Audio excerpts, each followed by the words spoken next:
it is in fact true that post-World War II, there were a variety of international accords put in place that accorded the U.S. dollar the status of the world reserve currency. It is also true that there were no viable competitors at the time. It's not like we necessarily foisted this on people.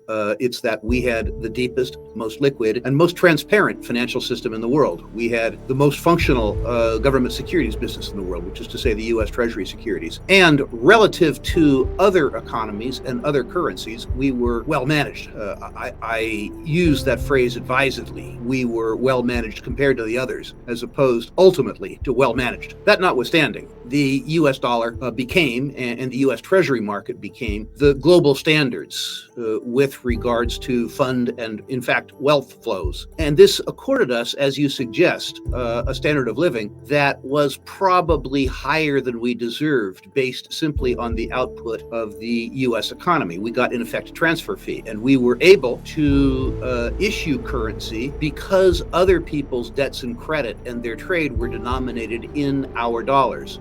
It got to the point, in fact, where we could export from the United States what were, in effect, dreams, pieces of paper with a promise printed on them. And in return, the world would send us oil, they would send us computers, they would send us cars. It was a wonderful trade.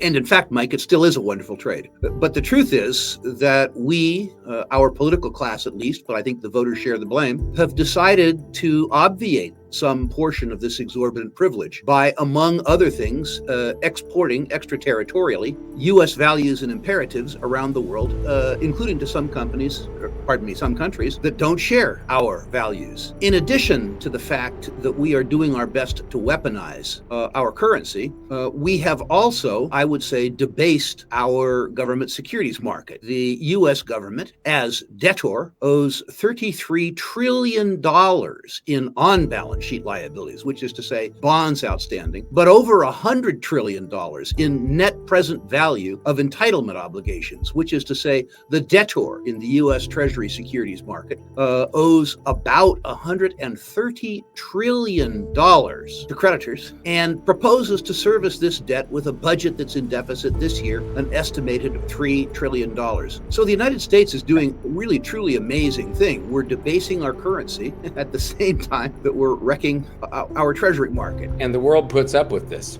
The world does put up with it. As Doug Casey famously says, the U.S. dollar is the worst currency in the world, with the sole exception of every other currency. Yeah. We can talk about CBDCs and the BRICS currency later. If you read the mainstream press, going really all the way back to the Nixon administration, we blamed de Gaulle as an example for pointing out our exorbitant privilege. It wasn't de Gaulle that was debasing the U.S. dollar. It was in fact us. Now people say that the dollar is under attack from Moscow. The dollar is under attack from Tehran. The dollar is under attack from Beijing. That's ridiculous. The dollar is under attack from Washington. Yes. We are obviating our own advantage, which is, as you suggest, probably traitorous. Yeah, one of the things I wanted to ask you about, because we're talking about the dollar here and debasing it and the dollar's loss of value and the fact that inflation respects no borders. And if half of the currency, roughly, half of the reserves are 60% are outside of the United States, and then 80% of international trade is being conducted in US dollars.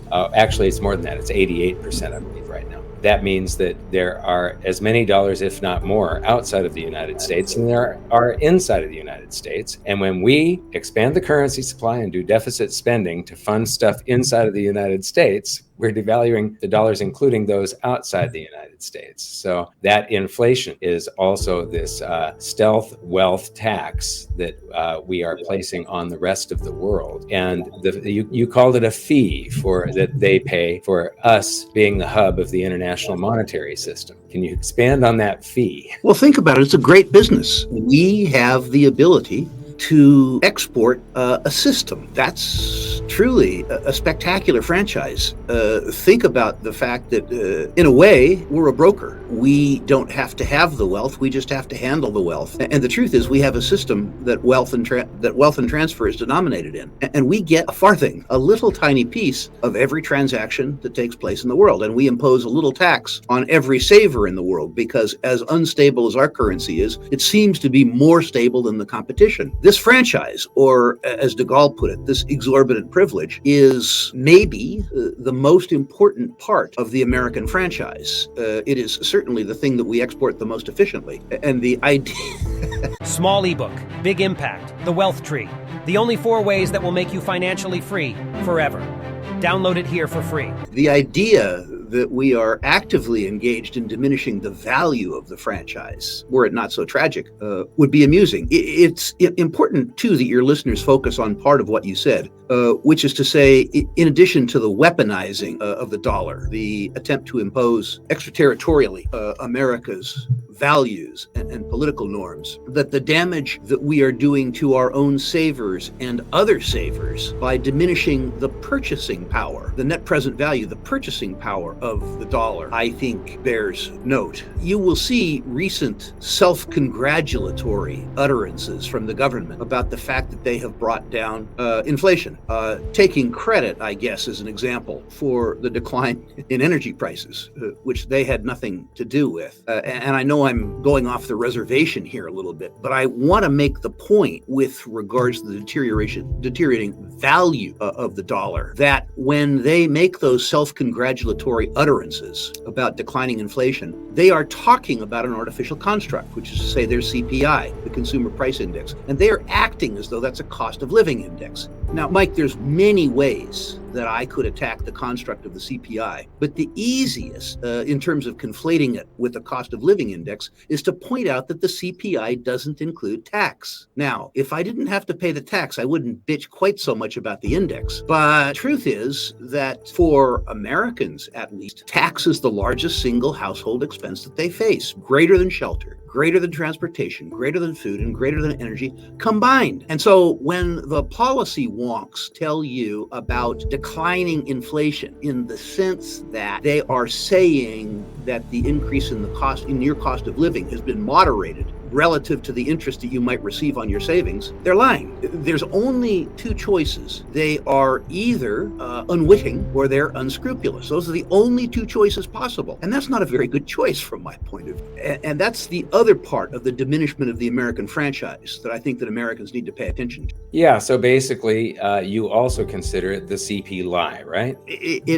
I mean, maybe it isn't a deliberate lie. I notice that when it's convenient for them, they don't include food or fuel. Now, the truth is, if your viewers look at me, it's pretty obvious I like to eat, and I do travel by plane and drive. So the idea that when it's convenient, the CPI doesn't include food or fuel doesn't make it very useful to people who either eat or drive. You know, one of my measurements is since the Fed took control of the U.S. dollar back when they opened their doors in November of 1914, and passed it in 1913, but opened in 14. And since then, the price of gold, which is one of the best measures, because you can't make it lie, has gone from the price of the dollar has gone from 1/20th of an ounce of gold to 1/2000th of an ounce of gold, and therefore the dollar has lost 99%. If you use the CPI, I believe it is 90. I just did a presentation on this. It was 96.7%, I mean. So it's got 3.3%. I'm not 3.1% of its purchasing power left from the 1913, 1914 dollar, which brings me to something, and I hope you don't see this as an ambush. But I would like to invite you to join me in not referring to the dollar anymore as money. You know, it was Aristotle that first defined the 3 primary functions that money must have. There's attributes such as divisible and portable and things like that, but the functions, the 3 primary functions, a unit of account, a medium of exchange, and a store of value. If it has lost 99% of its value since the Federal Reserve took over, and since we started converting what was true money that had no debt back, when you used gold, that was money not backed by debt, to a system where everything, all the currency, is borrowed into existence, whether it's bank credit or whether it is the U.S., of the Federal Reserve creating dollars to buy something, and they're owed back plus interest. And this thing of everything being owed back plus interest requires a system that always has more and more and more debt attached. So you always have to dilute the currency supply. So I hope that Confucius said the beginning of wisdom is to call things by their proper name. And I first sort of tripped on this in 2005, and I've been studying it ever since. The difference between currency, national fiat currencies, and money. To me, national fiat currencies are sort of an enslavement.